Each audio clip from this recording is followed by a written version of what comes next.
পর্যন্ত দিনের দাওয়াত দিয়েছিলেন?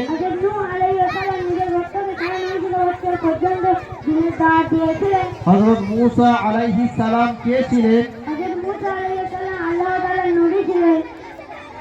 হিজরি বছর কখন থেকে শুরু হয়েছিল?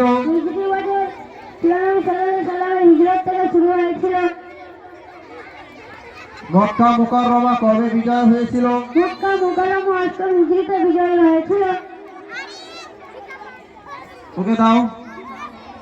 ফাতেমা বলো তো, হযরত মূসা আলাইহিস সালামের ভাইয়ের নাম কি ছিল? হযরত মূসা আলাইহিস সালামের ভাইয়ের নাম হারুন রাদিয়াল্লাহু আনহু। আলাইহিস সালাম। ইলমের দরজা কোন সাহাবীকে বলা হতো? ইলমের দরজা হযরত আলী রাদিয়াল্লাহু আনহুকে বলা হতো। হযরত মূসা আলাইহিস সালামের উপাধি কি ছিল? হযরত মূসা আলাইহিস সালামের উপাধি কালিমুল্লাহ ছিল। কোন পাহাড়ে মূসা আলাইহিস সালাম আল্লাহর সাথে কথা বলেছিলেন?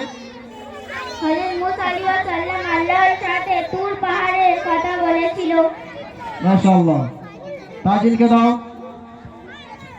তাজিল বলো তো, হযরত মূসা আলাইহিস সালামের লালন পালন কোথায় হয়েছিল? মূসা আলাইহিস সালামের লালন পালন ফেরাউনের রাজপ্রাসাদে হয়েছিল। ফেরাউন কে ছিল? ফেরাউন মূসার এক ক্ষুদ্রই বাচ্চা ছিল। আচ্ছা।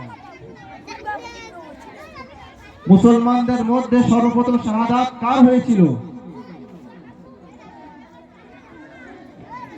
সুমাইয়া রাদিয়াল্লাহু তাআলা আনহু। আচ্ছা ঠিক আছে, এবারে সাদকে মাইকটা দাও। সাদ বলো তো, বনি ইসরাইলের সর্বশেষ নবীর নাম কি? বনি ইসরাইলের সর্বশেষ নবীর নাম হযরত ঈসা আলাইহিস সালাম। কোন নবী মায়ের কোলে কথা বলেছিলেন? হযরত দাউদ আলাইহিস সালাম মায়ের কোলে কথা বলেছিলেন। তাওহীদের মর্মার্থ কি? তাওহীদের মর্মার্থ হলো আল্লাহ তাআলাকে এক বলে স্বীকার করা। কোন নবীর হাতে লোহা মোমের ন্যায় নরম হয়ে যেত? হযরত দাউদ আলাইহিস সালাম মোমের ন্যায় নরম হয়ে যেত। কোন সাহাবীকে ফেরেশতারা গোসল দিয়েছিল? হযরত হামজাকে ফেরেশতারা গোসল দিয়েছিল। শায়েরে রাসূল কোন সাহাবীকে বলা হতো? শায়েরে রাসূল হযরত হাসান বিন জালদাকে বলা হতো। দিলরুবাকে দাও। সাইফুল্লাহ বা আল্লাহ তরবারি কাকে বলা হয়? হযরত আবু উবাইদা বিন জাররাহ রাদিয়াল্লাহু তাআলা আনহুকে বলা হয়। হযরত ইউসুফ আলাইহিস সালামের কতজন ভাই ছিল? হযরত ইউসুফ আলাইহিস সালামের 11 জন ভাই ছিল। হযরত ইউসুফ আলাইহিস সালাম স্বপ্নে কি কি দেখেছিলেন? হযরত ইউসুফ আলাইহিস সালাম স্বপ্নে চাঁদ, সূর্য এবং 11টি নক্ষত্রকে তার সামনে সিজদা করতে দেখেছিলেন। আল্লাহ এবং রাসূলের সিংহ কোন সাহাবীকে বলা হয়? হযরত হামজা রাদিয়াল্লাহু তাআলা আনহুকে। আখিরাত কাকে বলে? মৃত্যুর পর যে জীবন শুরু হয় তাকে আখিরাত বলে। মাশাআল্লাহ। এই সমস্ত বাচ্চা কতগুলো গুরুত্বপূর্ণ প্রশ্নের উত্তর দিল। ঠিক আছে, যাও। এখন আরো একটা গুরুত্বপূর্ণ একটা প্রোগ্রাম আমাদের হবে, সেটা হলো ইংরেজিতে বক্তৃতা। ইংরেজি বক্তৃতা শিল্পা আমাদের সামনে ইংরেজিতে একটা বক্তৃতা শোনাবে। খুব ধ্যান দিয়ে শুনবো, খুব ভালো লাগবে ইনশাআল্লাহ।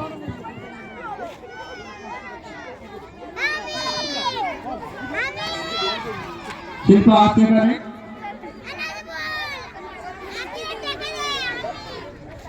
ইংরেজিতে বক্তৃতা শোনাতে আসছে শিল্পা।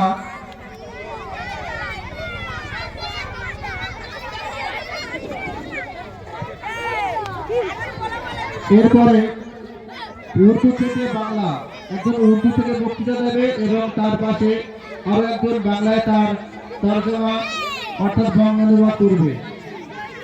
সুহানা সুমাইয়া উর্দু থেকে বাংলা। এখন ইংরেজিতে একটা বক্তৃতা শুনুন। আসসালামু আলাইকুম ওয়া রাহমাতুল্লাহি ওয়া বারাকাতুহু।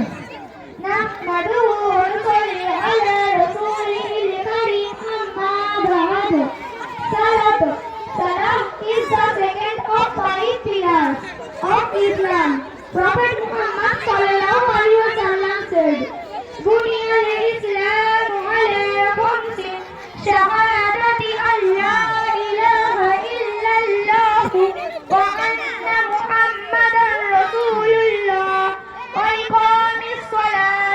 وإيتاء الزكاة وحجية وصوم Ramadan. Meaning, Islam has been built on five pillars, testifying that there is no God but Allah and that Muhammad sallallahu alaihi wasallam in the Holy Quran is the messenger of Allah, performing the Qur'an, paying the zakat, making the pilgrimage to the house, and fasting in Ramadan. Bukhari and Muslim. Salam is the fasting. Salam is the fasting. We are accounted for on the day of judgment.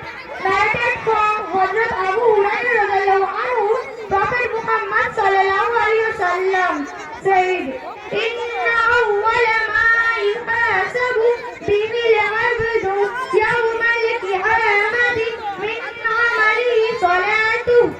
Meaning, indeed the first deed by which a servant will be called to account on the day of resurrection is his salat. Abu Dawud, Tirmidhi and Nasai. Salat is the obligatory Muslim prayers. God ordered Muslims to pray and 5 set times of day. Salat is to be